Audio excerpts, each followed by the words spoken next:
পংকজ বৰা গহপুৰৰ পৰা আহিছোঁ বিশ্বনাথ ডিষ্ট্ৰিক্ট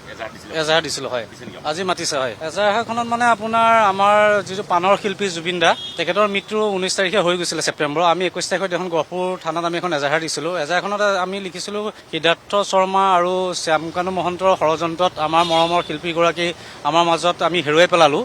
সেইকাৰণে আমাৰ এটা উচিত তদন্তৰ কাৰণে আমি এখন এজাহাৰ দিছিলোঁ গতিকে আমি ন্যায়ালয়ৰ ওচৰত আশা কৰিম আজি আমাৰ সাক্ষীৰ কাৰণে আমাক মাতিছে গতিকে আমি আশা কৰিম যে আমাৰ পাণৰ শিল্পীক কেনেকৈ আমি ন্যায় প্ৰদান কৰিব পাৰোঁ তাৰ বাবে আমি যিমানখিনি যি কৰিবলগীয়া আছে আমি কৰিম ভিতৰত SITত নাই SITত যোৱা নাই SITৰ পৰা মেছেজ আহিছিলে তাৰপৰা মেছেজৰ ৰিপ্লাই দিয়া হৈছে SITত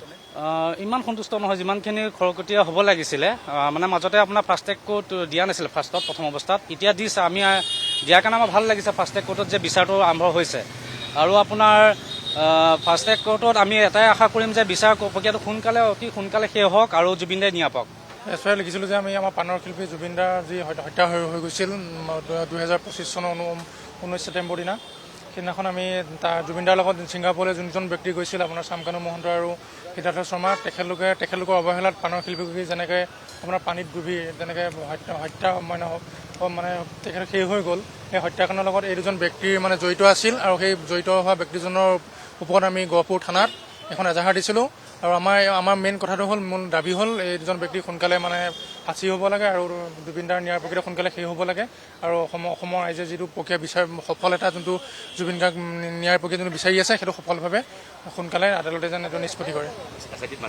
SITক আমাৰ মেছেজ আহিছিলে SITক সম্পূৰ্ণ মেছেজৰ আমি ৰিপ্লাই দিয়া হৈছে আৰু কেনেকুৱা ধৰণৰ দেখিছে এতিয়ালৈকে যিখিনি দিছোঁ যিমানখিনি খৰতকীয়াকৈ মানে এই গোচৰ প্ৰক্ৰিয়াটো শেষ হ'ব লাগিছিল সিমান সোনকালে শেষ হোৱা নাই আমি মহামান্য আদালতক এইটোৱে দাবী জনাইছোঁ যে সোনকালে এইটো বিচাৰ প্ৰক্ৰিয়া শেষ হ'ব লাগে আৰু জুবিন দাই ন্যায় পাব লাগে পাণৰ শিল্পীক ন্যায় পাব লাগে ইয়াৰ লগত যিজন ব্যক্তি জড়িত হৈ আছে হত্যাৰ লগত জড়িত হৈ আছে তেখেতলোকক সোনকালে ফাঁচি দিব লাগে হয় হয় সেইটো কেতিয়াও হ'ব নোৱাৰে জুবিন দাৰ চৰিত্ৰৰ কথা অসমৰ ৰাইজে জানে জুবিন দাৰ এজন প্ৰকৃত সত্যম স্পষ্টবাণী মানে সমাজৰ হৈ তেখেতলোকে কাম কৰি আছে জুবিন দাৰ চৰিত্ৰত তেখেতলোকে যি আঙুলি আছে সেইটো আমি কোনোপধ্যে মানি ল'ব নোৱাৰোঁ যে আচলতে জুবিন দাৰ চৰিত্ৰ তেখেতলোকে নিজেই মানে চৰিত্ৰৰ বিপৰীতে যোৱা এজন ব্যক্তি তেখেতলোক হ'ল সমাজৰ দুৰ্নীতি আৰু ভ্ৰষ্টাচাৰৰ ব্যক্তি গতিকে জুবিন দাৰ চৰিত্ৰ লৈ তেখেতলোকে কোৱা কোনো যুক্তি নাই তেখেতলোকেহে সমাজৰ মানে চৰিত্ৰহীন ব্যক্তি